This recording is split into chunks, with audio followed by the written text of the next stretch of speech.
Amici pellegrini, buongiorno. Buongiorno. È mercoledì 9 settembre, iniziamo stamattina la nostra nona tappa.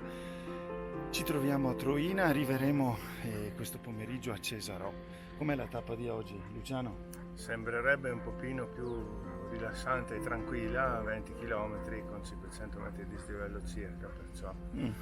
Però diciamo che il sole ci sta già baciando in fronte E sono le 7:30 di mattina. e ci accompagnerà tutto il giorno, presumo. Va bene, dai, non ci scoraggiamo.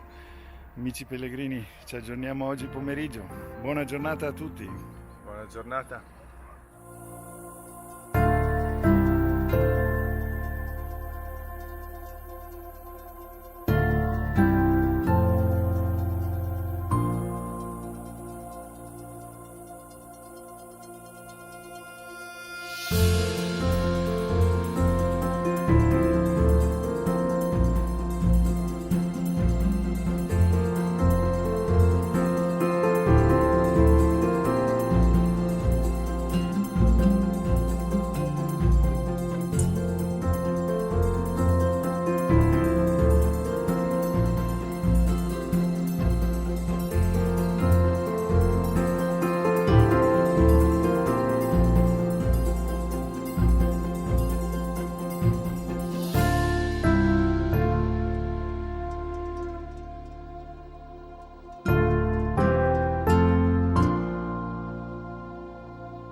Siamo quasi arrivati a Cesarò, mancano pochi chilometri, una lunga salita.